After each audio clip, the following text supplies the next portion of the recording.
शरारती बंदर और मानू की कहानी। कहीं दूर एक खूबसूरत जंगल था जहां हर तरफ सब्ज दरख्त, रंग बरंगे फूल, बहुत ही नदियां और खुश मिजाज जानवरों की चहचहाट सुनाई देती थी। इस जंगल में एक बहुत ही शरारती बंदर रहता था जिसका नाम चुन्नू था। चुन्नू हर वक्त किसी न किसी शरारत में मसरूफ रहता। कभी खरगोश के गाजर चरा लेता, कभी हाथी के पेट पर पत्थर फेंकता और कभी परिंदों के घोंसले हिला देता। लेकिन उसकी सबसे पसंदीदा शरारत एक खास इंसान को तंग करना थी जिसका नाम मानू था। मानो जंगल के किनारे एक छोटी सी झोंपड़ी में रहता था। वो बहुत मेहनती और सीधा सादा आदमी था।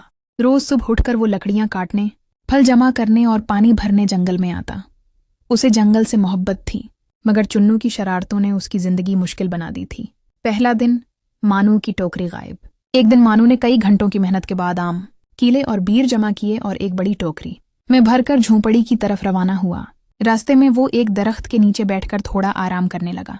चुन्नू बंदर दरख्त की शाखों पर झूल रहा था। उसने मानू को देखा और उसकी आंखें चमकने लगीं। ये मौके अच्छा है, चुन्नू ने सोचा। जैसे ही मानू थोड़ी देर के लिए आंखें बंद करके लेटा, चुन्नू झपट कर नीचे आया, टोकरी उठाई और आम खाने लगा। कुछ आम उसने दरख्त से नीचे फेंके ताकि बाकी बंदर भी मजे उड़ाएं। मानू जागा तो उसकी टोकरी खाली थी। उसने गुस्से से ऊपर देखा। चुन्नू अपनी जबान निकालकर मानू को चढ़ा रहा था। अरे तो फिर मैं तुझे देख लूंगा, मानू ने दांत पीस कर कहा। लेकिन चुन्नू हंसते हुए दरख्तों के बीच गायब हो गया। दूसरा दिन, बंदर की चालाकी। अगले दिन मानू ने सोचा कि वो चुन्नू से होशियार रहेगा। उस बार वो पानी के मटके भरने नदी की तरफ गया। उसने मटके दरख्त के नीचे रखे और पानी भरने लगा। चुन्नू ने मौका गनीमत जाना। वो आया और मानू के मटके में कंकर और मिट्टी डाल दी। जब मानू ने पानी उठाया तो मिटके का वजन अजीब सा लगा। ये क्या? मानू ने मटका देखा और चीखा, न्यारे ये तो गंदा पानी है। पीछे से चुन्नू कहकाए लगा रहा था। वो एक शाख पर बैठा, झूला झूल रहा था और गालियां नहीं बल्कि कीले के छलके फेंक रहा था। तीसरा दिन, मानू का मंसूबा। मानू अब तंग आ चुका था। उसने सोचा कि अगर ये बंदर रोज मुझे तंग करेगा तो काम कैसे होगा। उसने एक मंसूबा बनाया। अगले दिन वो फलों की टोकरी में असली फलों के साथ कुछ मिर्चों वाले जाली कीले भी रख लाया। मिर्चें उसने कीले के अंदर भरें और उन पर असली छलका चढ़ा दिया। सब फल ऐसे दिख रहे थे जैसे ताज़ा और मज़ेदार हों। चुन्नू हस्बे मामूल दरख्त पर बैठा था।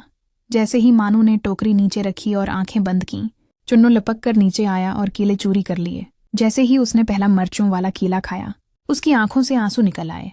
वो छलांगे मारने लगा, जबान बाहर निकाली, पानी ढूंढने दौड़ा और फिर दरख्त की शाख से नीचे आ गिरा। हाँ, कैसा लगा मसालेदार केला? मानू ने खुश होकर कहा। चुन्नू की हालत खराब थी, लेकिन उसे सबक मिल चुका था। जंगल में अमन। इस वाकये के बाद चुन्नू ने फैसला किया कि अब वो किसी को तंग नहीं करेगा। उसने मानू से माफी मांगी और वादा किया कि वो अब जंगल के सब जानवरों का दोस्त बनेगा, दुश्मन नहीं। मानू ने उसे माफ कर दिया और उसे कुछ ठंडा पानी दिया। इस दिन से चुन्नू और मानू अच्छे दोस्त बन गए। अब चुन्नू मानू का सामान उठाने में मदद करता, दरख्तों से फल तोड़ कर देता और कभी कभार झोंपड़ी के बाहर नाचकर उसे हंसाता भी। जंगल के बाकी जानवर भी खुश थे कि चुन्नू अब शरारतें नहीं करता बल्कि सबकी मदद करता है। जंगल पहले से ज्यादा खुशहाल हो गया। सबक: शरारत अगर हद से बढ़ जाए तो नुकसान देती है, लेकिन माफी, दोस्ती और समझदारी हर मुश्किल को आसान बना सकती है। ऐसे ही नई कहानियां सुनने के लिए हमारे चैनल को सब्सक्राइब करें।